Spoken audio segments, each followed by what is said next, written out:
back to the Pulse with Willie and Al. We're back for our 11th episode. We've got our Hunt for October episode. Nice little postseason baseball special for you guys. How you doing today, Al? Oh, living the dream. It is only 7:30 a.m. my time right now. We're recording this, and I don't get up early for a lot of things on the weekends. But when I'm going to talk about baseball, hoo buddy, I am ready. How are you, Willie? Dude, I'm doing well today. About 2:30 here in Istanbul. So I appreciate the sacrifice on your end, but we got a great Sunday to be able to talk. I know there's, technically one game left that we have in the season, but all the teams now have been decided. So very excited to be able to get into this and give the fans what they want and some nice little postseason sneak peek of what's going to happen. Yes, sir. You know what? Let's start it off. What we're gonna do, just for the people listening, we're gonna just break down each team that made the playoffs. Just gonna talk about them a little bit, like how they got there, strengths and weaknesses, and how we think they're gonna do overall. So, Willie, if you're ready, let's talk about the Orioles. Yeah, let's jump right in. Obviously, Baltimore Orioles, great story for this team, right? Their fans, their city, just a wonderful thing. I'm not sure. Is this going to be a one-hit wonder for them, or are they actually here to stay, Al? No, they actually. So what's crazy about them is they still have one of the better farm systems, and they have Jackson Holiday, who has absolutely been lighting up the minors this year. Who they're gonna, I assume, call up at the start of next season. So this team's only gonna get better, which is terrifying as a Sox fan because I have spent a lot of my life watching Baltimore be the doormat in our division, and now we are the doormat. So. Yeah, You you're know, you're absolutely right about that. This is a team when you look back. I mean, they spent many years behind Boston and New York in this division. It's been their division for a long time. I know the Rays have come on strong in the last few years, but really it's been Boston and New York's division from the better part of our lifetime. Looking back, they last year they finished fourth in the division. This year yeah. they just came in on fire. I mean, right from the beginning, they had a really hot start in April to give them a good lead. Played some really excellent ball July, August, and now September, prepping them for the playoffs. So, what do you think is really doing this for them? What's changed that's allowed them to be able to do this? Well, I know, like we've talked about, like that they've been bad for a long time, and with being bad, the way it works in baseball is if you're the worst team in the league, you just get the number one pick. And what Baltimore has done really well is they have drafted really well. And now sometimes there are years where it's no brainers, like picking Adley Rutschman. It's a no brainer. Like that dude is going to be the best catcher in the league, and he's already a top five catcher in this league, as far as I'm concerned. And this is his first full season. So I think what you usually see in baseball is that it doesn't usually work out this well. Like usually teams will nail like one or two draft picks, um, but not the level that Baltimore's nailing these. Like they are just producing talent after talent after talent. I mean, you got like Gunnar Henderson, you got Adley Rutschman, and it's finally all come together for them because they were so bad for so long. I mean, 2 years ago they lost 100 games, and now they've won 100 games, and that's just really beautiful to see, Mm-hmm. especially for a city that like Baltimore that loves baseball as much as they do Absolutely. and has such a rich history with the Orioles. I mean, just growing up, I remember like Cal Ripken, who was it, Brady Anderson being there too, and like I just don't ever Yeah, remember them being good. So it feels really good for a new city to be able to have a lot of pride in baseball. Seems like their fans are very respectful too.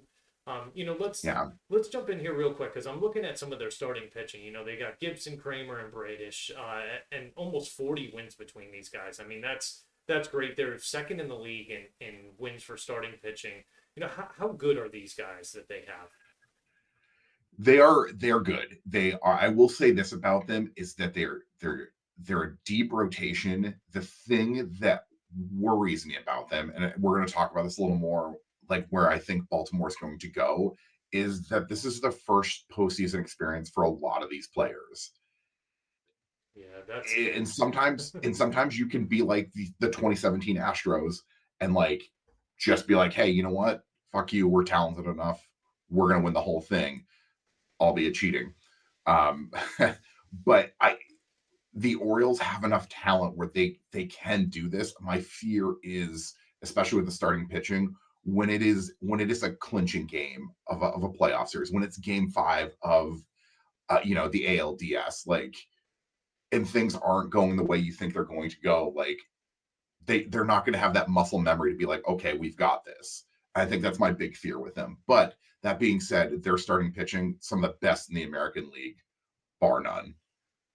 Especially Gibson. Gibson is a guy like he's 35, like, and he's just kind of like bounced around and like, and it's finally nice to see it like all come together for him. Mhm. Well, I think, and if you look back at the last couple World Series, you've seen managers not afraid to be able to pull a guy after the second inning if they're not playing well, especially in deciding games. So Yeah. I don't know if they're going to have the experience to be able to step up and do things like that and understand, like, okay, things aren't going right now. We need to make a change, get a reliever in there, and kind of move through their bullpen the way they need to. That it's good to know as well that they're pretty good in terms of relief pitching as well. They finished fifth in saves this season.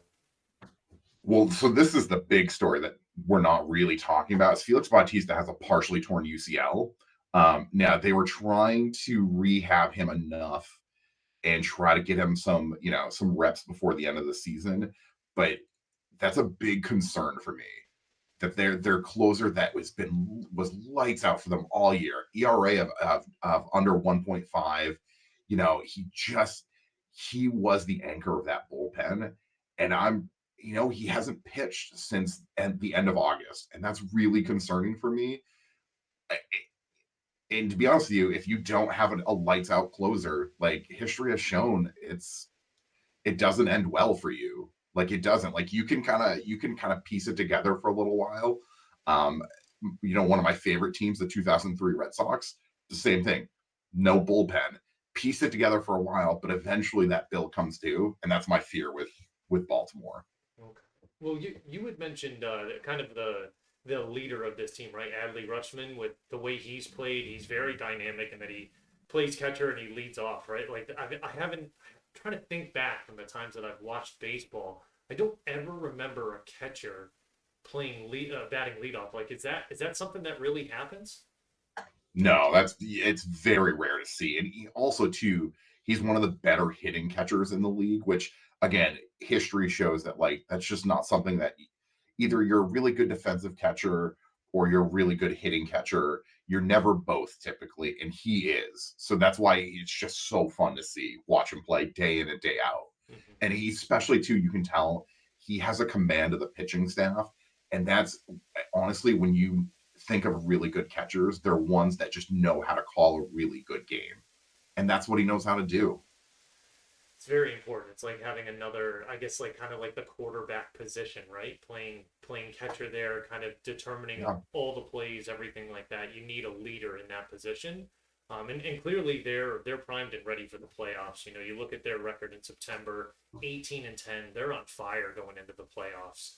Especially getting over that 100 win mark. That's got to feel really good for this team, and what they're going to be able to accomplish here in the playoffs. Yeah, absolutely. I think too. I also want to give a shout out to their manager, Brandon Hyde. He he was the manager of this team 2 years ago when they lost 100 games, and he had to sit through a lot of losing. And it was so nice the other night when they got to that 100, they won that 100th game. Like you could just see the look on his face of how proud he was of these guys. And I honestly, this team has the best chemistry of any of the playoff teams, and I'm just really I'm excited to see where this goes. History's not on their side. They haven't won a World Series since 1983, and frankly, they haven't been to a World Series since 1983. Like that's a long time, and that's Baltimore watching a lot of good teams just kind of come and go. Mm-hmm. So it's they have a lot riding on their shoulders, and there's a lot of pressure for them to go deep this year in the playoffs. Mm-hmm. Yeah, it's very interesting you brought that up about kind of changing the culture and him being there and living through that and seeing the way it is. It shows that he really appreciates the winning, not just oh, okay, wins, oh, we'll take them and stuff. No, he really, you could see it on on his face. It's a genuine appreciation for winning now because he remembers where they were before. And very Yeah. good on the organization to not get rid of him during that time and understand that it is a process. It's not just an overnight switch that they'd be able to have there. Uh, but definitely very excited to be able to see this team in the playoffs. Let's talk about another team in this division, the Tampa Bay Rays. You know, this is a team, they've been playing very good baseball the last 6 years. You know, I look at this and they remind me, I hate to say this, they remind me of the Braves a little bit. You know, this is a team, they played very good for a 6 year period, but they just haven't been able to get over that hump.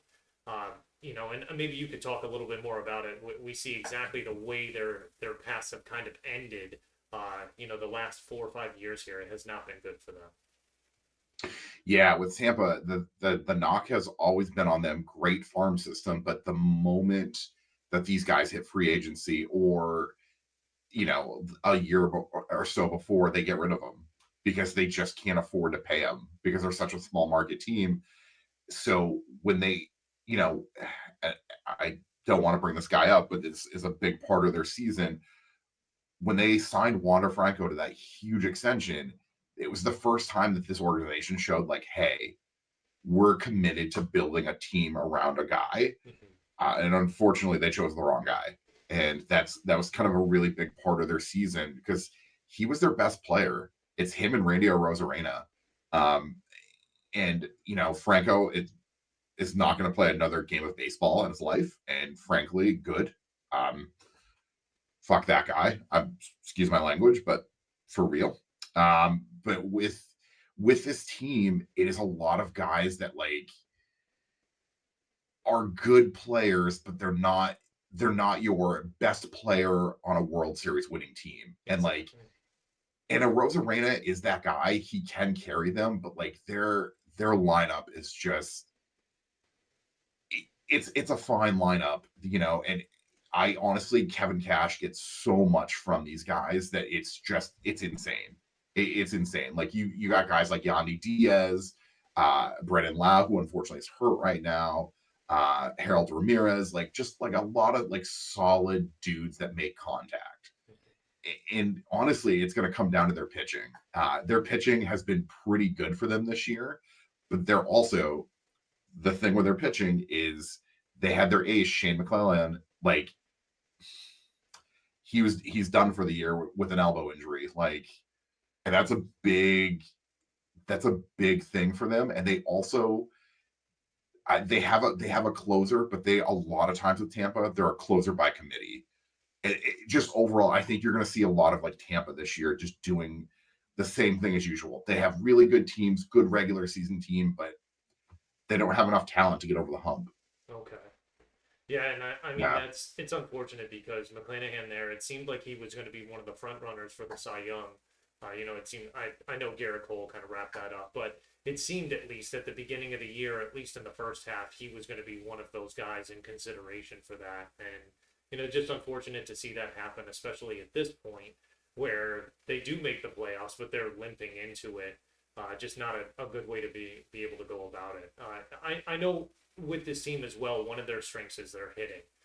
You know, I look at just some of Yeah. their statistics, right? Fourth in RBIs, fifth in hits, fourth in stolen bases. So not only are they getting guys on, but they're moving them around the bases too and getting them in. What are they going to need to do as a team to be able to advance out of this first round?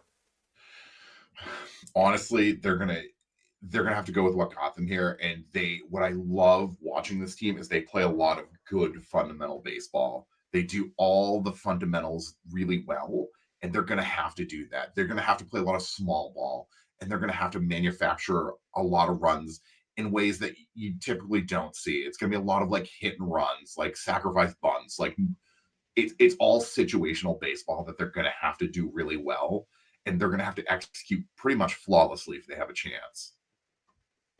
Yeah, that's you know we definitely wish them the best of luck in the playoffs, and I don't know if it's going to be a team that makes it out of the first round, but you know it is a team that eventually, like when you've seen them enough, because I remember when they first started and first joined the league, they were just awful for a number of Yeah. years. So it's a city that I'd love to be able to see. earn a World Series trophy. But again, you got to earn it, right? You got to be able to play a full season, play very well, and continue that play into the postseason. So let's see if this is the year they can get over the hump. One of the challenges I think they're going to face, and you're seeing it now, is we just talked about the Orioles, but the next team we're going to talk about here, the Blue Jays, they're all in the same division, and this is a division where you don't have Boston and New York there that are usual perennial powerhouses year in year out. So very a weird year that they're not making the playoffs, especially with the teams that they have. More so New York than Boston this past year. But let's talk about Yeah. Toronto real quick. This is another team, spent many years looking up at the big brothers of New York and Boston in this division. Third year in a row of quite solid play. They lost in the wild card game in the COVID year to Tampa Bay, and unfortunate finish in 2021, winning 91 games, not making the playoffs. So, what do you think is going to happen for them going forward? Is this going to be the year for Toronto, or how do you see them coming out of this? They're they have all the talent to make a deep run. And what worries me a little bit with them is this is a down year for Vlad. For by his standards, a very down year. Like only hitting 266, only having 26 homers, not even 100 RBI. Like he's the catalyst for that team. Now, that being said, Bo Bichette, really good year. Whit Merrifield, really good year. They got guys like Springer, Brandon Belt. Like they've got the talent to win a World Series, and they've got guys like Brandon Belt who have made deep playoff runs before. So they have guys that have been there and know what it takes. My fear is if really the knock on this team is if like you can just neutralize Vlad, like it's going to be hard to have other guys beat you. Like it's going to have to be guys like Bo Bichette, Matt Chapman, George Springer, Brandon Belt. Like it's going to have to be those guys, unfortunately. And they won 89 games, but they a lot of times they were very clearly the third best team in this division, and like a lot of times got beat up by the better teams in this division. And I my fear is that they just don't have enough playoff experience. I mean, they've been, but like it's not. I don't know. I just don't see this team going far. Okay. I don't. Well, let's talk about one of the other pieces of this team that actually seems like it could be one of their biggest strengths. I look at their pitching. I mean, they led the league in ERA, second in strikeouts and saves.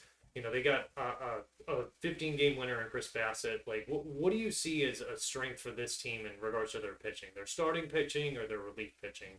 And what are their chances in the playoffs if they do get good production out of their pitching?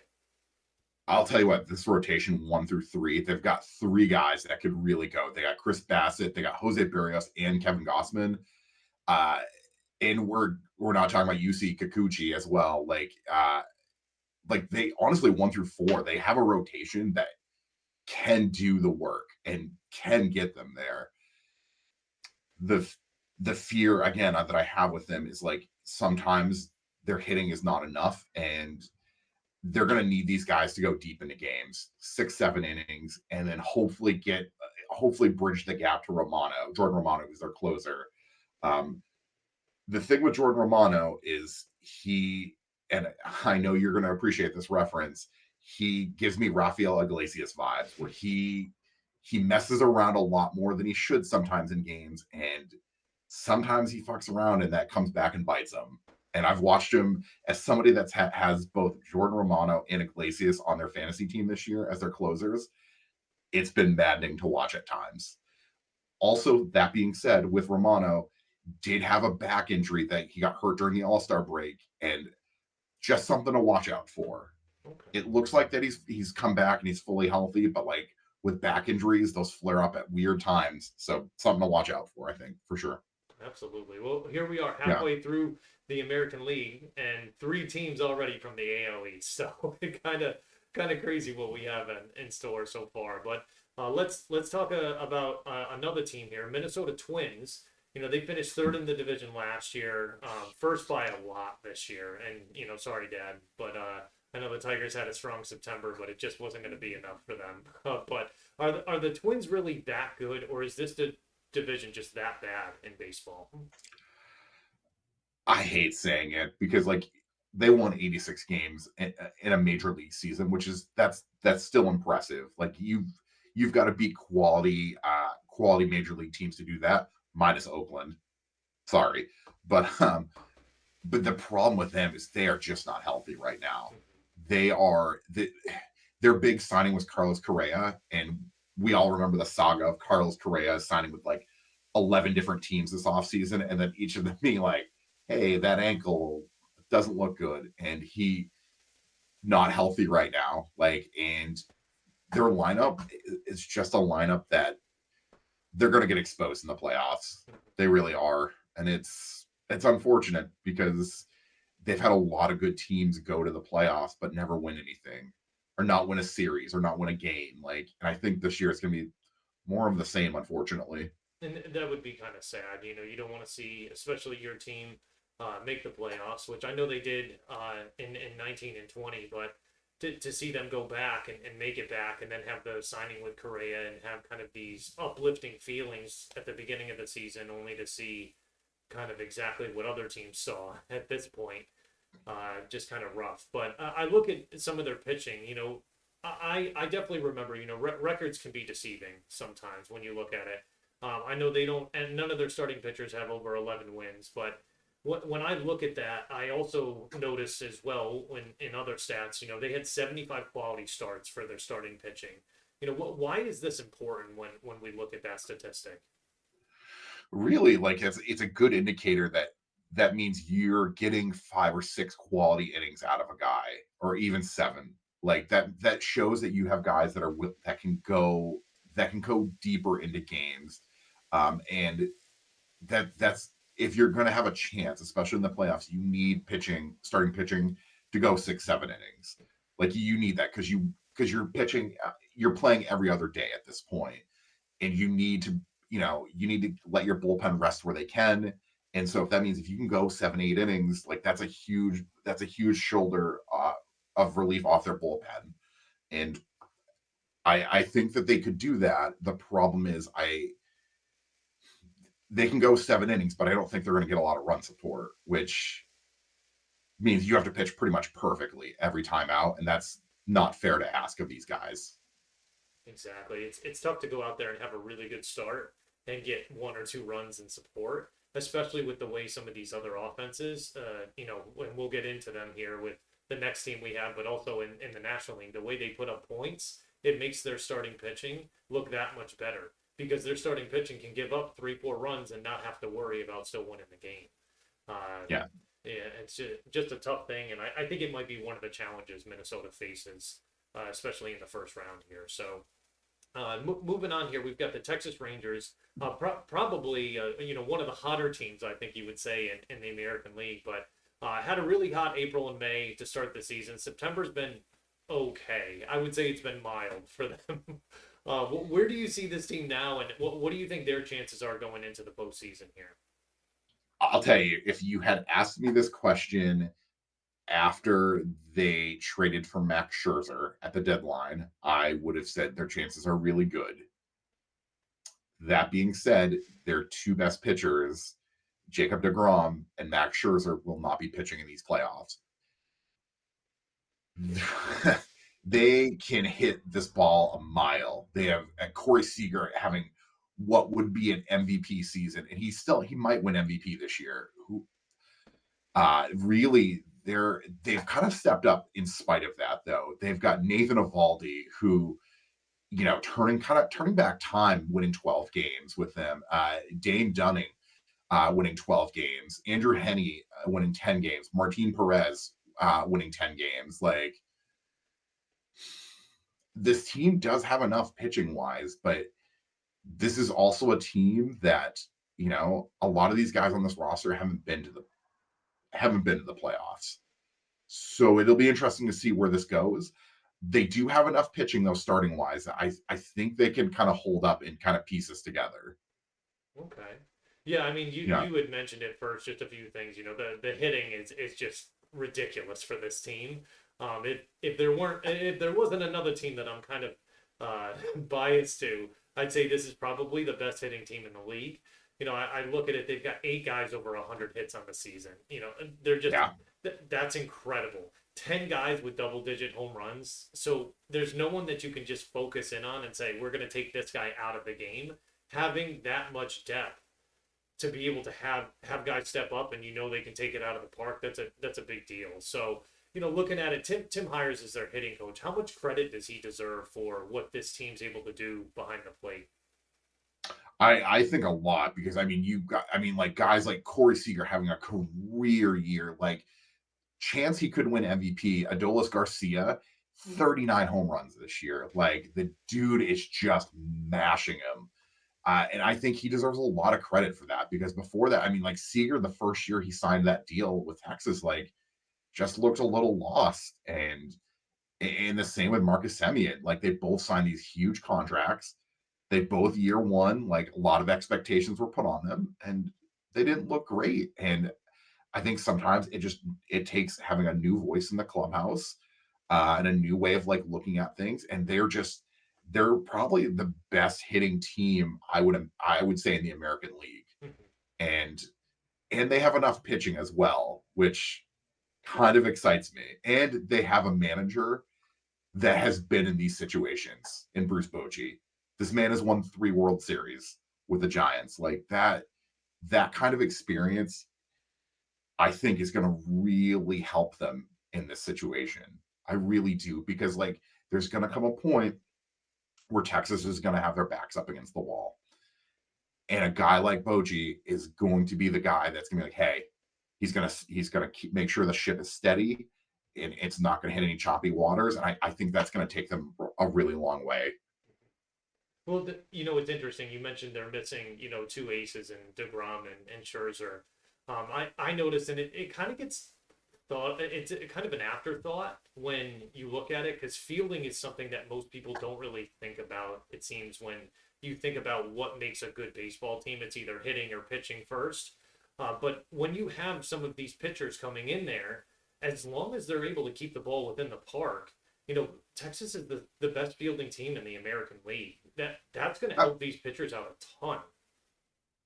Yep. Yeah. Like if a ground ball's getting hit to somebody, like, there's a better than good chance they're just going to make the play. And like, you don't have to worry about that. And like that, when you have such a good fielding team behind you, that changes your mindset as a pitcher. It just does. Like, that means like you can kind of get away with throwing some riskier pitches because you know that there are guys behind you that are going to like back you up and make those plays. It gives you an extra boost of confidence, I'm sure, especially if you're one of the guys having to step up in Scherzer and DeGrom's stead. So, Yeah. what do you think Texas their chances are going into the playoffs now, and like how far do you really see this team being able to go? I think they're going to make a deep run. I really do. We're recording this now, mind you.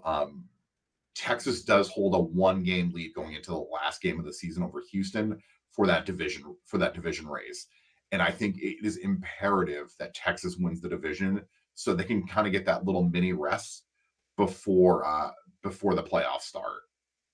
Um, that being said, I think even if they have to go the wild card route, I think they're going to be a tough out. They just are because they have so many guys that can just wear you down at the plate in hitting that I think they're going to go far. I really do. That's just got to be exhausting as a pitcher, right? Like, okay, Yeah. there's no easy out in that lineup. That just, and we're obviously there's other teams in the National League now that we'll get into, but that are going to feel the same way. Like, there's no one in this lineup I want to pitch against. Absolutely nobody. So, No. all right. So the last team we've got in the American League here, Houston Astros, and I feel like this is a team that has been relevant now for the last decade. They were 1 year short of a decade.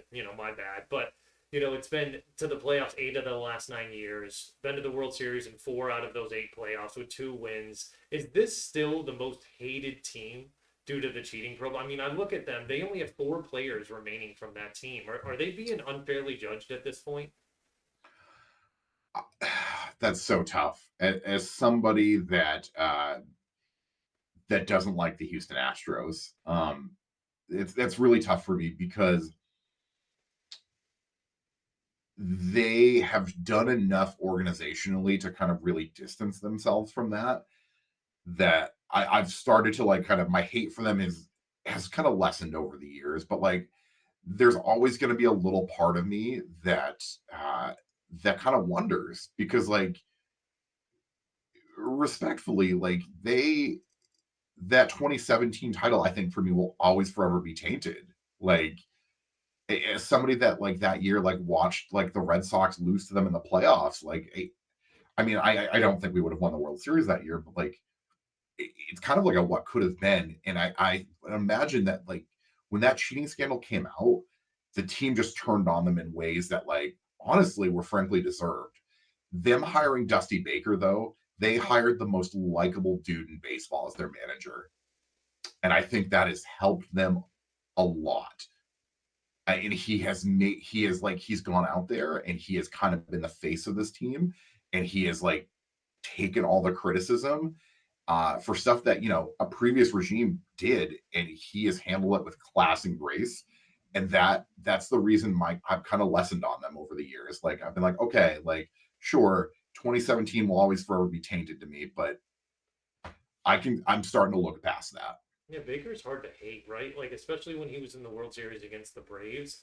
It's like the Braves are my team, but I almost wanted Houston to win too for Dusty Baker, and I don't know, he's a very likable guy. But just looking at some of the guys on their team, obviously they still have Altuve, Bregman, uh, very good players there, and had good success in the postseason. I mean, Altuve's Mr. Playoff, right? Like it seems every time he gets up to Yeah. the plate in the playoffs, this guy's hitting a home run, which I don't know how. He's 4'2" and 150 pounds, but he's still jacking out Yeah. home runs.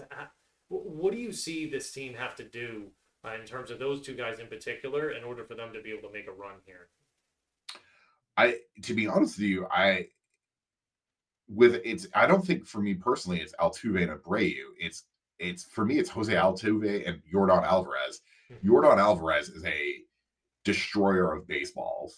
And he has been the guy that has really benefited from playing in Houston because he just obliterates pitching everywhere he goes. And if they're going to make a run, it's Altuve and Alvarez. Those are the two guys where this lineup kind of goes.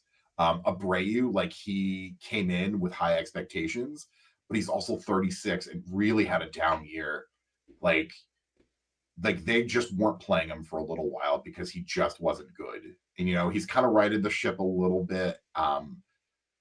But really, like I said, I think this team goes as far as Altuve and Alvarez can go, and both have shown in the playoffs that they can play at a high level. Exactly. Well, I mean, we can't talk about the Astros without mentioning their pitching, and you definitely can't talk about their pitching without mentioning Verlander, who personally I feel like this guy could have pitched in any generation. Is that an overstatement to say something like that? No, not at all. I mean, there aren't many pitchers that have won MVP awards. There just haven't been in the history of baseball. That is just not something that happens a lot. And he has just been a guy that has been lights out for them in the postseason. He's the reason kind of this resurgence started. If you remember, they traded for him, or they got him at 20 in 2017 around the deadline, and that was the real catalyst they needed to get them over the hump. And then he has just been consistent in the playoffs for them every single year. Um, at last year had a career year coming off an injury, and he's 40 years old, and ever since like he was acquired again by Houston, like he's 6-3 with an ERA of 3.5. Like dude's just putting up numbers, and he's going to be their number one starter going into the playoffs. And do you think they have enough around him and other starting pitching and relief to be able to get through this and possibly return to a World Series? Absolutely. You look at their rotation; they got Framer Valdez, Christian Javier, Hunter Brown, JP France. Like they have enough pitching wise. Like they're going to be okay. Like, and the fact that like one of those guys is going to have to come out of the bullpen just makes it that much better for Houston. And then on top of that, their bullpen is one of the better ones in the league. They got Ryan Presley as your closer, and he's just been lights out for so long. You got Brian Abreu, you got Hector Neris, like just lights out setup guys to get to Presley. And overall, I'm going to say a thing, and you and I talk about this a lot when we're not recording episodes, but like until said otherwise, Houston, they're the champs. Like, and you got to beat the champs. And until somebody can do that, like I'm going to keep riding Houston here because frankly, they have the experience and the talent. And until somebody can beat the champs, I don't see it going any other way.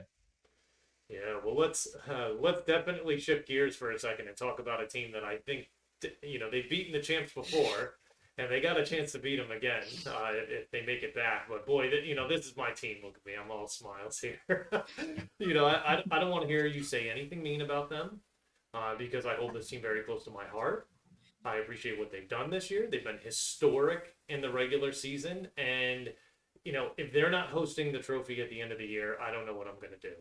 I look at this team. They've been to the playoffs the last 5 years. This is going to be number 6. They lost in the NLDS in 3 out of the last 5 years. Lost in the NLCS once. They won the World Series in 21, which was an amazing season. I loved being able to watch each of those games, and it was, I was back in America at the time, but it was like ride or die every single game, hanging on every pitch. It really reinvigorated my love for not only that team, but baseball in general. I loved being able to watch that World Series because it was exciting baseball. When you hit the ball out of the park, it just creates a level of excitement that's at the maximum for what I think as a baseball fan. So I love being able to watch this team. They just had an incredible season. They've clinched home field advantage throughout the playoffs. And kind of a strange thing, and I know we had mentioned this previously, but their home record and away record is eerily similar. Is there like any Yep. thoughts that you have on that? By the way, we're talking about the Atlanta Braves, just to make Yeah. sure we're clear on that. But is any thoughts on like home versus away records? Does that matter for this team? No, I always look at really good teams, and when I look at the standings, the first thing that I gravitate towards two things. One, the record over the last 10 games, because I think it's a pretty good microcosm of how they're playing. Mm-hmm. And right now with Atlanta, they've won 7 of 10. They've kind of righted that ship because early September wasn't good. It wasn't. The texts were pouring in from you about like what's going on with these Braves. Made me Yeah. nervous. Yeah. And just me cursing out Iglesias like once a week to you. Just be Yep. like, God damn it, why? Mm-hmm. Um, Two, though, I always look at their road record because I think if you're a team that can play really well on the road, that shows that you have like kind of that mental edge and that mental toughness that like you're not going to get rattled on the road. And especially in the playoffs, like some of the crowd, they're probably going to have to face a team like Philadelphia or the Dodgers, and they've got really good home crowds. I think that's not going to rattle them. Yeah. I think that that they're gonna be able to like kind of shut out that noise and just play baseball the way they've been all season.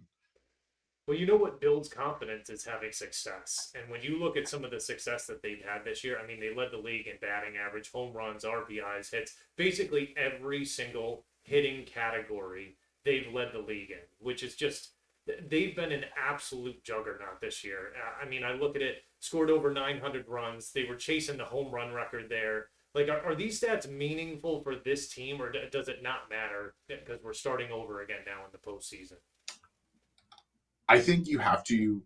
I think it's a little of both because I think that you should recognize like the things that Atlanta did in the regular season. They put up numbers at a clip that I had never seen before. Like they just what was I think it was like at one point, yeah, they had like 7 guys that were over 20 home runs. Like that's just unheard of. Yeah. That is. And the fact that they got rid of Freddie Freeman, which is probably one of the better Braves in Atlanta history, and they replaced him with Matt Olson, who somehow right now is better than Freddie Freeman, Yeah. which is insane to me. But that being said, it is once the playoffs start, like none of that really matters. It doesn't. It doesn't. It's every when you start October, everybody has the same chance technically, and you can't rest on the hey, you know what? I was the first guy to ever have 40 home runs and 70 steals. Like you can't rest on that. You can't. You're going to have to go out there, and this is where it really matters. Yeah, and I mean, you had mentioned Matt Olson. I know he led the league in home runs, and it just he kind of like hop, skipped, and leaped over Otani and those guys, and just has maintained that lead. But he's not even. It's crazy. We're talking about him, but he's not even the best player on this team. You look at what Acuna's done. No, I mean, he's the first 70. He was the first 60-40 guy. I'm sorry, 50-40 guy. The first 60-40 guy. Now he's the first 70-40 guy. So he's setting all these individual records. He's definitely the yeah, front runner for the NL MVP. Like, what does this yeah. guy bring to this team? And like, how is it that he's able to kind of jumpstart this team at just on like times that you don't expect it? It's wild with Acuna too because he does everything so well. Like he hits for power, he hits for average. I mean, the guy had 250. He has 215 hits already this season. Like that's insane, insane for a guy that hit 40 homers, over 40 home runs. Like the guy's hitting 336. Like he just that lineup revolves around him and everything that he can do. And what I think doesn't get talked about enough, I know that the bases were made bigger this year, so it's easier to steal bases. I understand that, but you still have to have the speed and the timing to steal 70 bases, which is really hard to do. And honestly, what's even more impressive, this is why Acuna is so good. Even when he doesn't steal, he's already in the pitcher's head, and I he's already won. He's already won. If you think he's going to steal and your mind is preoccupied on him at first, he's already won because now you're not paying attention to the next guy, the guy at the plate, and not as much that's as you they've really should be. capitalized. Right, like Yep. I think back to some of the guys like we saw McGuire, Sosa, Bonds. Like you could walk those guys because you weren't scared of them stealing a base, right? So you just walk them, put them on first. It's like I'm not going to pitch to that guy.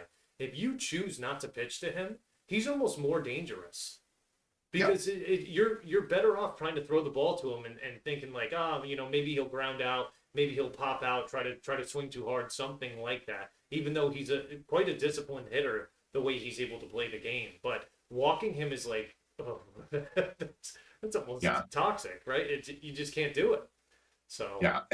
And we talk about this lineup too. Like I know we talk about 7 guys who hit 20 home runs, but 5 of those guys have hit over 30 home runs, yeah, which is even more insane. Now history does say though that like you hit that many home runs in the regular season, that doesn't always translate to the postseason. But like when you have a lineup like this, 1 through 9, like good luck, good luck. Like I don't know how you.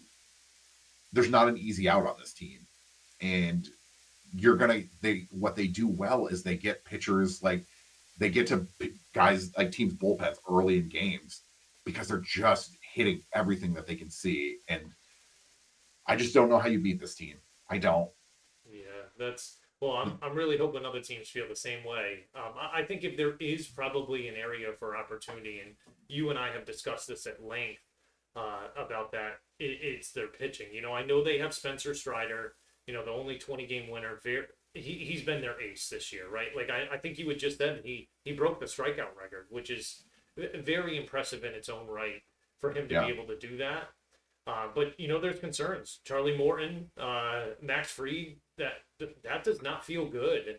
Waking up and reading news about them landing on the IL, especially as this team is prepped to go right into a postseason and dominate. You want to see them be able right. to do that.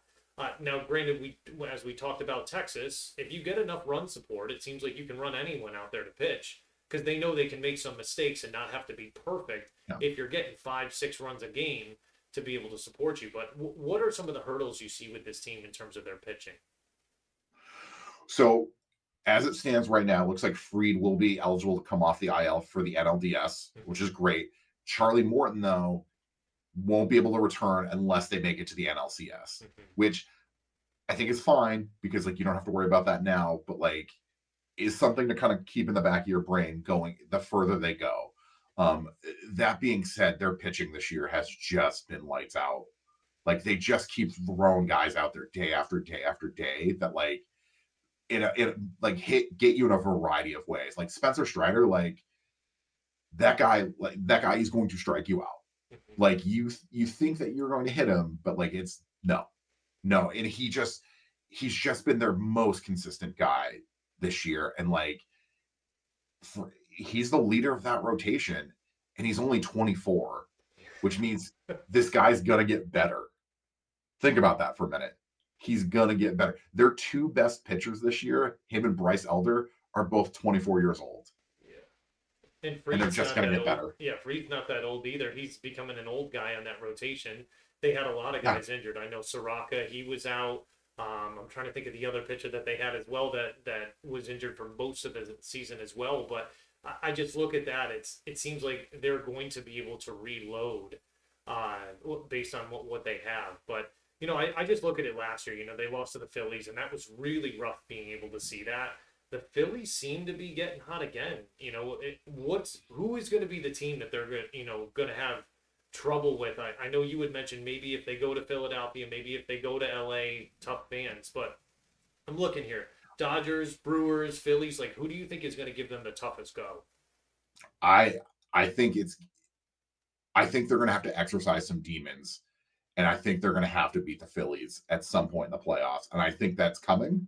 The way baseball works is like that stuff usually works itself out. I think they're gonna run into the Phillies again, and I think that they're gonna have to really exercise those demons because, like I said, like Philly's playing really well right now, and like they are pretty much the same team from last year that just got better somehow. And they didn't win the division, but that's because Atlanta literally just beat everyone. Like, They've got Atlanta won comparable over 100. bats too. It's Yeah. Yep. Yeah. So I think a team like that really concerns me. And then, and we'll talk about them too. The Dodgers concern me just from a hitting standpoint because that lineup it's Mookie Betts and Freddie Freeman. Like those two guys have just both had MVP type seasons. And any other year they would have won MVP if it wasn't for Acuna. yeah. Like, Well, listen, I feel safe enough saying that we can move on because you were pretty kind to my team, and I appreciate that. I was worried I I, was going to have to end the show if you said something yeah, mean, but I um, will say one thing about them yeah, that's not kind. Their bullpen concerns me.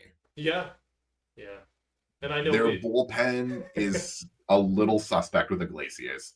Like the dude has been their closer all year and he's been pretty good, but blows more saves than he should for a closer. And it's something to look out for. okay. Something to look out for. Well, we'll definitely keep an eye on it. I know we're going to be watching them closely with these games. So, but let's tackle one of these next teams here. We got Milwaukee Brewers. They win the NL Central. I've seen them getting better each year. It seems like why does it feel like this team flies under the radar? I feel like no one talks about this team. I'm looking back to the last few years. 2018 they lose to the Dodgers in the NLCS. They lost in the wild card game to Washington in 2019. Lost in the divisional series to Atlanta. They were swept, but in 2021. But like, why does this team fly under the radar? I feel like no one talks about them at all. Well, first of all, they play in Milwaukee. So no, it's not like a big market like people are talking about. And it's a lot of guys and Kristen Yelich in that lineup. And they all say what you want. Like they don't always hit for average. They're one of the kind of not great hitting teams in the league, but they play a lot of really good situational baseball. And Craig Counsell, one of the better managers in the league. Craig Counsell, former player, like he's won championships as a player, and he just brings that like that attitude into managing. And he's one of the better managers in the league, and he always puts them in the best position to succeed. Mm-hmm. And he gets more out of this team than any manager should. Like, because if you look at this lineup and if you look at the stats, like their best player hit 277 this year. If I just told you that without any context, you would be like, This team at best won like 81 games. Yeah, that's not a playoff No, team. Yeah, no, they won over 90 this year. yeah, Like, and they played in a division that was pretty competitive with the Cubs and the Reds. Like, so yeah. they do, and and they have the thing that really benefits them is they have the pitching. Yeah, that's what I was going to ask you about. Corbin Burns and Freddie Peralta, like how good are they, and like how do they stack up against some of these other staffs that are out there? Burns and Peralta, like both weirdly had like down years by their standards this year, and that's because they didn't get a lot of run support. Like they like Corbin Burns is a routinely, 16, 17, 18 game winner, and he only went 10-8 this year. And that's really because he didn't get a lot of run support, and the same with Peralta. But they are as good as advertised. And you also, too, was not being talked about enough. They're getting this weird career resurgence year from Wade Miley, which at 36 is like, come on, man. Like he's played for like what feels like every team in the league.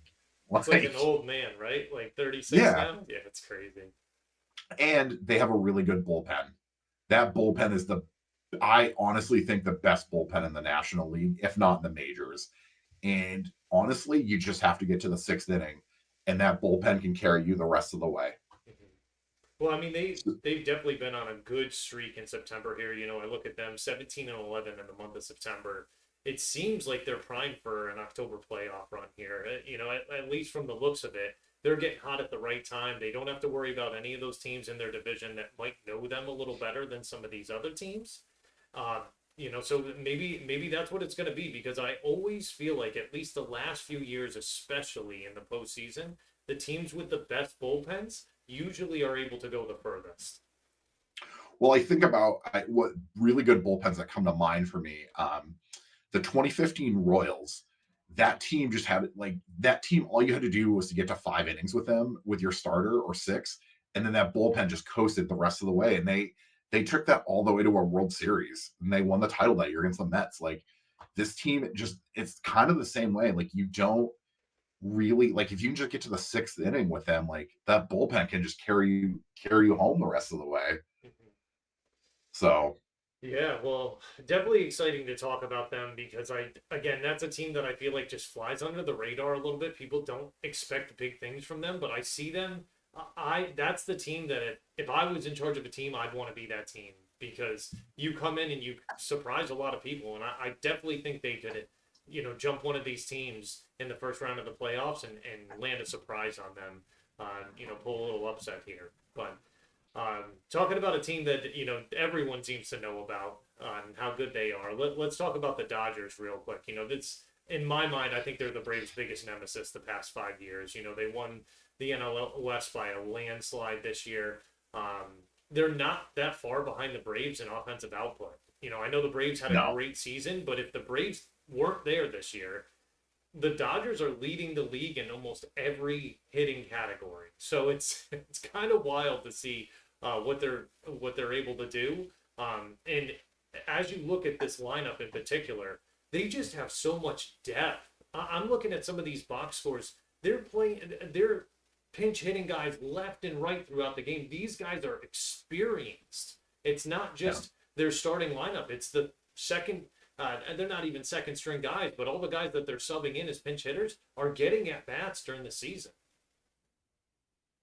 Yeah, their lineup is just insane. Like Freeman, I said this earlier, like Freddie Freeman and Mookie Betts, in any other year, their seasons would have been MVP seasons if it weren't for what Acuna was doing in Atlanta. Mhm. Like respectfully, like they are just those two are the catalyst for this Dodgers team. And they made some like weird moves, like I that kind of bolstered their depth. I mean, they got Kike Hernandez back. They're just lineup wise, they're a really good lineup that should terrify everyone. Like I said, Freeman and Betts, especially Betts hitting leadoff too. And what's not talked enough about Betts is like the guy can steal bases too. Like he's no slouch. He's not. Like I know he only has 14 steals, but he has that speed, man, that like you keeps pitchers honest, frankly. Yeah, he's a five-tool player when you look at him. He does everything very well, and it's kind of head scratching to me, and I feel bad asking this, but like, how could Boston ever think No, of do it. trading him? Like, Oh, man, like it just to me, you've seen him do nothing but balloon since he went to the Dodgers, right? Like yep.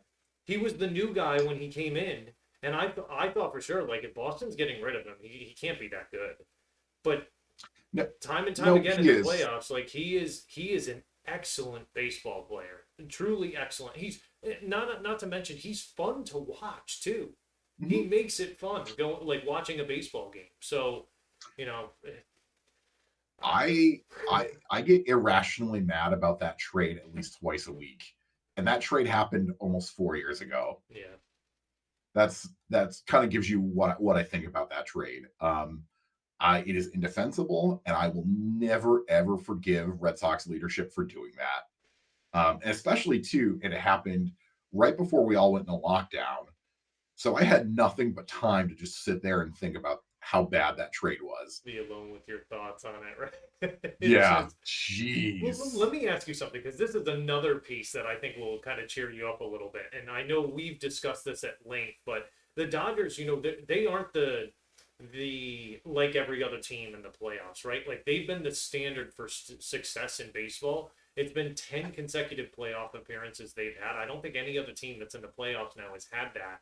But I look at this and it almost feels, I feel like these teams are better than the example I'm going to give, but it almost feels like the Braves of the 90s. Great regular season, win a ton of games, get to the playoffs, and they just lose. And it's just that's a sad thing. One World Series in that time, really? Like, I wanted to make that comparison, but like I already said enough bad things about the Braves and their it's bullpen, so true I though. It's true it though. is. Like it's in listen, they're deep wounds for me. I can still see it. Joe Girardi rounding third. I think Jim Leyritz rather rounding third and headed home, and the Braves already up 2 games. I'm like, oh, this is over. No, no, it's 96 not. World Series. Yep, this Yep. is what's going to And they're up happen. 6-0 in game 3. Yep, Yep. this is what's going to happen. So I understand the pain maybe of some Dodger fans seeing this, where it's like it's not that we've been knocked out before the World Series. We've been to 3 World Series. We've won one. That just does not feel good at all. Like, what are they Yeah. going to have to do to not only get back there, but like have a chance of winning one? I'm going to say a thing, and this is going to make me kind of sound like the old man yelling at the clouds, and that's not how I want to come off. But like sometimes Dave Roberts gets too cute with the analytics.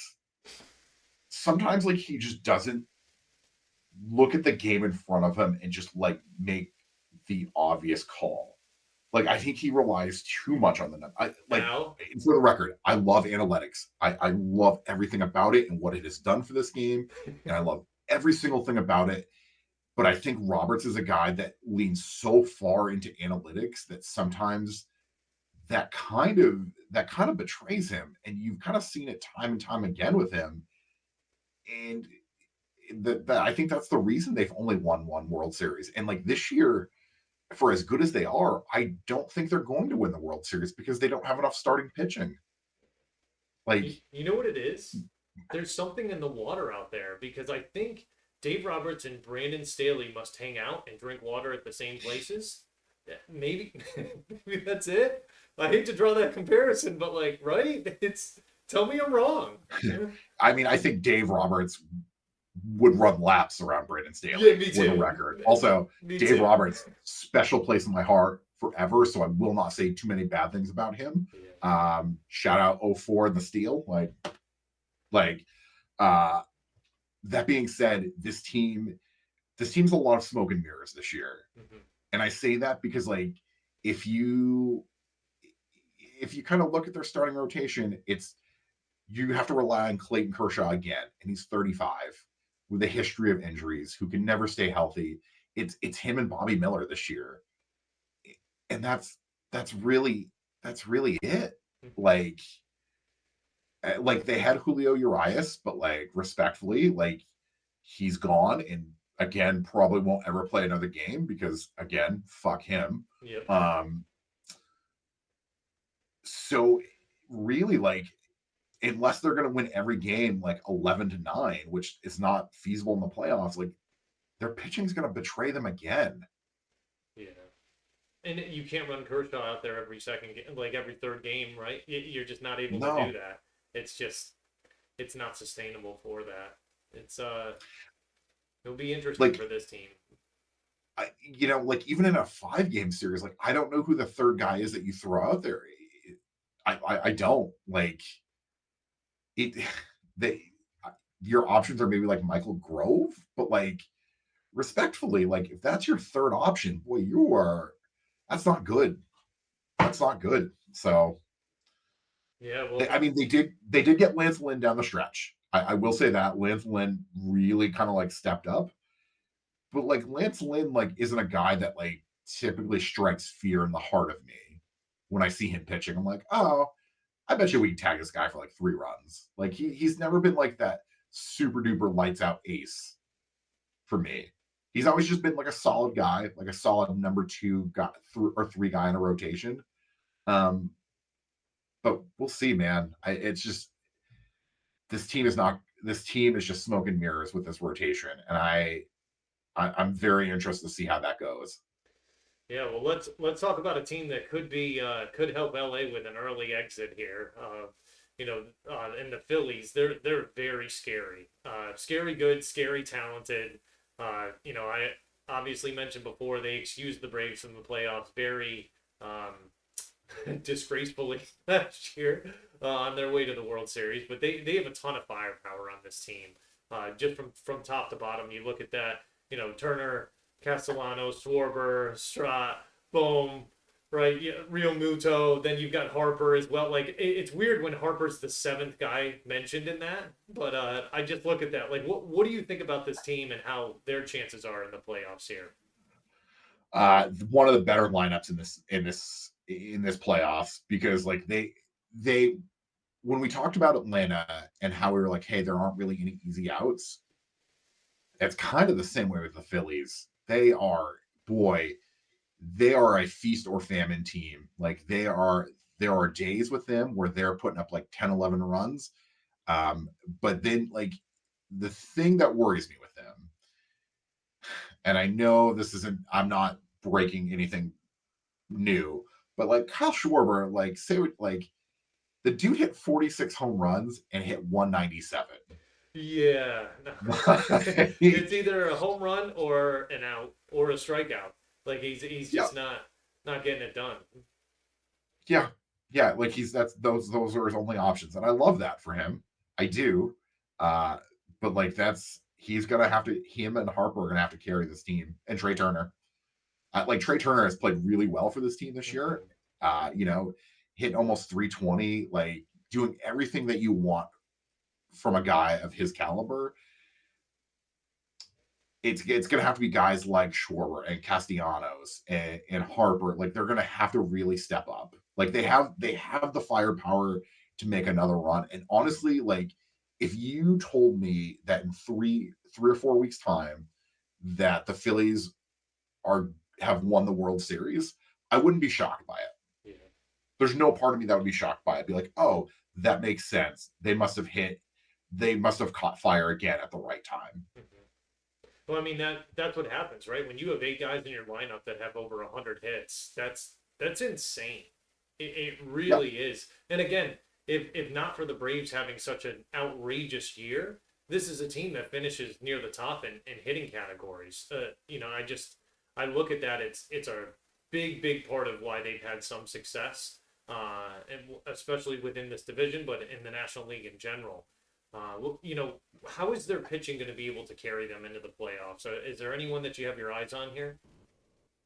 Honestly, they have a really good rotation. Like 1 through 3, like your 3 guys that they're gonna trot out there are Nola, Zach Wheeler, and Tajon Walker. And like to be honest with you, like that's a pretty solid 1 through 3. Like in a 7 game series, you can't do much better than that, respectfully. Um, what does concern me a little bit with them is they're still relying on Craig Kimbrell to get you saves. And he's shown that he can do it, but also I don't know, man. Like he just seems shaky at best a lot of times, and they're gonna have to rely. Like their bullpen was a big reason that they got this far. They got as far as they did last year, and they're gonna have to do the same thing again. So Well, and let me ask you, like, what, in your opinion, what do you think Rob Thompson's got to do to ensure that the Phillies make it back to the World Series? I think he did a really good job of pushing all the right buttons at the right time with this team last year, and I think he's gonna have to do the same thing again. Like he's another guy that last year the reason the Phillies did as well as they did was he was always putting them in positions to succeed, in some of the best positions to succeed, frankly. And it's going to have to take a lot of that again, um, because frankly, the National League is going to be a dogfight this year. Like there are so many good teams in the playoffs this year that like if you come out of that, like I'm going to be impressed. Like whoever comes out of the National League, it's because you're gonna have to either beat the Braves or the Dodgers at least to get to the World Series, and Right. that's no small feat. Definitely not. Well, Yeah, it definitely will be interesting to see how the Phillies are able to play, and it seems like they could be getting hot at the right time. Uh, we'll kind of see what's in store for them within the next week here, and see how they're able to kind of step up to the challenge. Another team we're going to mention here, Arizona Diamondbacks. They had a strong May and June, kind of fell apart a little bit in July and August, but tried to get back on track for September. This is the second best team in the NL West, which isn't saying much. They finished 14 games back from LA, but the good news for them, and again, we mentioned this when we talked about the Rangers. The Diamondbacks are actually the best fielding team left in the playoffs, and that might be something that actually can be their saving grace. How well do you think this team needs to play to even have a chance at beating any of these teams we just mentioned? they're gonna honestly they're going to have to play essentially perfect baseball because I mean, like Corbin Carroll, who's going to unanimously win Rookie of the Year for in the National League this year, has been their best player, and it's not even close. Um, I what yeah, they're kind of limping into the playoffs.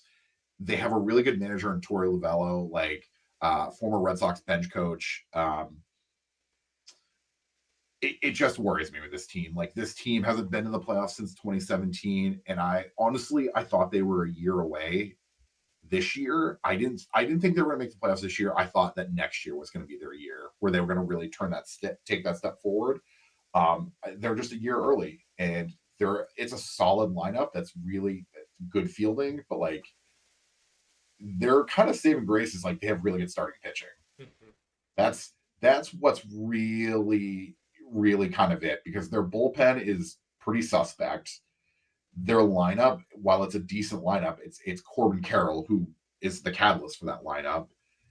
Their starting pitching is really where it's at. Zach Allen is the guy. Yeah. Like probably would have won Cy Young if it wasn't for Spencer Strider this year.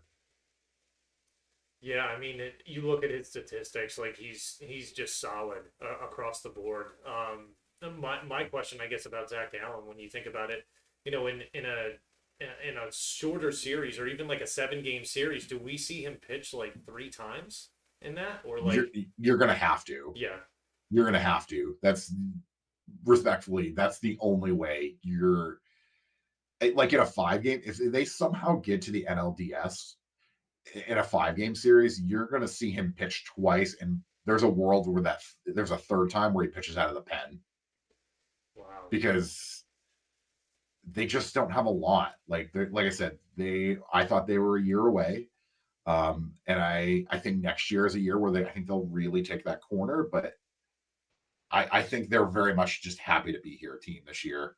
well, isn't it a So isn't it a tough thing too? So like, Carroll's going to win Rookie of the Year, but I look at that when you're putting like a lot of your faith in someone that's largely inexperienced in terms of playoff baseball, it's kind of difficult to let him be the leader having not been there before. yeah. So I think that's kind of tough to be able to envision. Well, I think too, what worries me with the Diamondbacks too, and we're going to talk about it with the Marlins, is like they don't score a lot of runs. Like their run differential is -8, which for Arizona is not bad, but like that still means like you're not scoring a ton of runs, which means like you're winning a lot of close games, and like come playoff time, I think you're going to have to win all those close games, and I don't see how they're going to do it when they're facing teams that are just have so much more superior talent than Arizona does. Right, like if you're playing the Phillies, the Braves, the Dodgers, like scoring 4 runs in the game is not going to win the game. Nope. It's just it's not going to. No matter how well Gallen pitches, you just 4 runs is not enough support to be able to win some of those games. Not in playoff baseball. Yeah. Yeah. I think you hit the nail right on the head. When you're going up against teams like Atlanta and the Dodgers and the Phillies, like they're just going to put up runs in bunches. And like you've got to be able to match that. And I don't see a world of how they're going to match that. Mm-hmm. Yeah, it could be the bottom of the ninth against the Phillies, and they're down 4 runs, and they come back and win the game. Like it just it changes with the swing of a bat. It's wild. So Yeah. um, all right. Well, let's move on. Last team we've got here, Miami Marlins. So, just looking at them, 2020 was the last playoff appearance they had. They were bounced by Atlanta in the NLDS, 3 games to none. But it's been 20 years since they've been in the World Series. Like, is this is this their year? I know you kind of prefaced it before that that one of the teams No. that's just kind of happy to be here, right? Like, and I think just looking at them, and I've kind of followed them all year, not only because they've been in the NL East, but you look at the story for this team. Arias just being the flirting with 400 all season. I think even after the All Star break, he was still over 400. Am I right about that, or very very close to it? Yeah. No, he definitely was for sure flirting with that number for a long time. And that was like one of my favorite things to watch was like he was just routinely for a while this season, just going 4 for 5, 5 for 5. I think it was the month of either May or June. He had 3 5 hit games, which is insane. Like Like it's that's when you yeah, wake up and that's the first thing you check. It's not even my favorite team. I'm checking to see like what he was able to hit the night before yeah, because I want to know like, okay, did he keep it? Is he gonna finish? Like, is he gonna be that guy? It's unheard of. When I grew up in the days of, well, I say but we grew up in the days of like Edgar Martinez, Tony Gwynn, these guys that were always great hitters in terms of batting average, like always put the ball in play. This guy, what he was able to do this year, I don't remember many guys in baseball playing this well or being able to hit the ball as consistently as he was able to. oh yeah. He's honestly he and Jorge Soler are the two reasons that they're in this position. Like those two have single-handedly willed this team to the playoffs. Mm-hmm. And it's unfortunate because Arias right now is dealing with an ankle injury, and that could come at a worse time for them. All indications is he's gonna be ready to go he's gonna be ready to go for the playoffs, which is great. But look, I think you're looking to see like he's gonna be a little rusty because he hasn't played in a little while. So it's just something to kind of watch out for, especially in that first game. Well, even if he's not, like, say he comes back and he's good, is there any way? Like, I'm looking at this lineup. There's no way I'm pitching to him. I'm just walking him. Same thing with Soler. Like, there's Yeah. enough easier outs on this team.